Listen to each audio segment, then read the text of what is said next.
Ayan, welcome po sa aking YouTube channel. Pasensya na po kayo kasi minsan lang po ako nakakapag-upload ng videos. Ayan.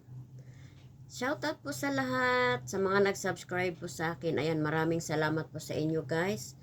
Walang humpay na pasasalamat po sa lahat ng mga nag-subscribe po sa akin. Ayan. Maraming salamat po at sa mga hindi po nag-skip ng aking mga videos, ayan na kahit wala po siyang edit. Ayan. Maraming salamat po. Ito pala yung bago kong room. Ayan. Ito po siya.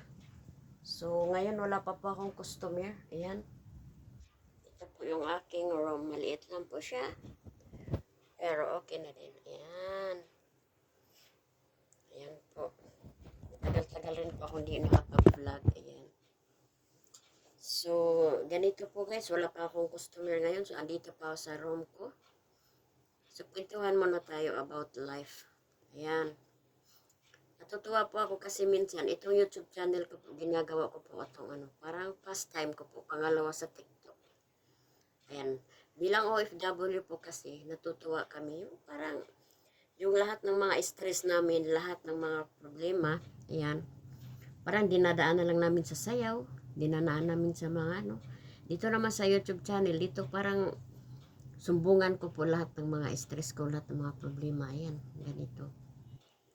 Nakakatawa po kasi parang na-express mo po yung yung lahat ng sama ng loob, yung ganun po, nakakatawa. Ayan. Ito po yung aking room. Ayan po. Ayan. Maliit siya pero komportable po ako. Ayaw na ayaw ko po sa room na magulo. Gusto ko po segregate lahat. Kasi ayaw na hindi po makatulog pag yung room ko ay puro sabit-sabit. Ayan.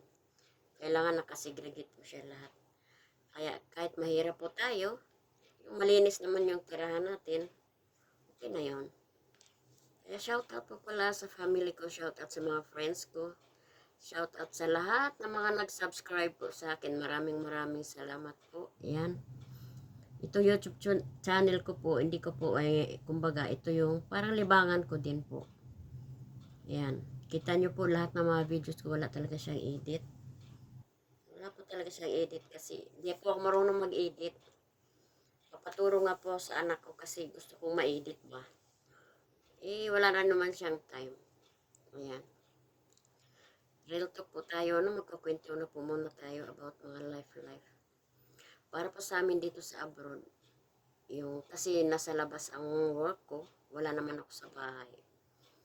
So, mahirap pa din po, kahit sabihin mong nasa labas ka nagtatrabaho, kasi, siyempre po, iniisip mo lagi, pamilya mo, mga anak mo. Dito po, yung iba, hindi naman lahat. Pero dito kasi, mga babae dito na nagtatrabaho, di naman lahat.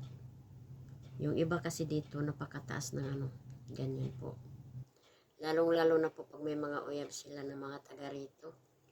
Ayan, napakataas po ng nila kasi feeling nila madam din sila ganyan. Hindi nila alam na kabit lang din naman. Kaya dapat di ka maging proud, di ba?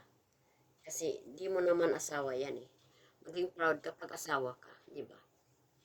So karamihan dito, real talk lang po guys. Mga babae dito, karamihan di ko naman nila lahat ang Tagalog. Pero karamihan po dito sa mga Tagalog, ang tataas po talaga ng tingin sa sarili. Ayan. Napakataas po ng tingin nila sa sarili nila. Kami naman mga Bisaya, down to earth lang kami. Hindi naman ibig sabihin na lahat ng Bisaya rin. Meron din, pero mostly kung nakilala rito, mga Tagalog, mga tiis, tingin nila sa sarili na ang tataas nila. Ganun. Kaya, di ko naman nila lahat ng Tagalog Di naman lahat. Pero mostly na nakilala ko rito sa Kuwait. Yan. Tapos yung iba po dito, dito feeling nila sila, madam. Kasi may uyab sila ng mga Kuwaiti, yung mga taga rito, na mga lalaki. Kaya nagpipiling din silang madam. Tapos, yung pamilya nila sa Pinas, kawawang-kawawa. Tapos sila dito, kala mo mga artista. Real talk po, talaga totoo yan. Mga feeling nila dito, sila. Kasi forma, maganda, naka-makeup. Tapos feeling talaga nila sila, madam. Kaya ganun. Sa akin po wala sa vocabulary ko ng ganun. Kasi priority ko po yung mga anak ko. Kasi hindi tayo habang buhay, andito tayo sa abroad. Kaya lagi ko sinasabi sa mga anak ko, mag-aral kayo, magsikap kayo kasi hindi habang buhay si mama nandito sa abroad. At saka sa totoo lang po, pagod na ako. Gusto ko na pong umuwi. Pero iniisip ko po paano yung anak ko hindi pa nakapagtapos. Tapos nagpapabahay po ako, di pa rin tapos. Nakatingga rin po kasi siyempre mas may inuuna ko po yung mga estudyante ko. Kaya ang hirap po. Ang hirap talaga. Yung iba kasi dito, hindi man nila iniisip yung future ng mga anak nila. Sa kanila lang na maging sikat sila dito. Maging ani sila dito. Yung parang famous sila dito, pero yung, di ba? Yung family nila kawawang kawawa. Kaya napakahirap po. Mostly dito talaga mga babae, mga ganyan. Parang feeling nila dito sila, artista sila dito. Pero yung pamilya po nila sa Pinas, kawawang kawawa. Hindi naman lahat ng babae din ganun. Pero karamihan dito nakikita ko.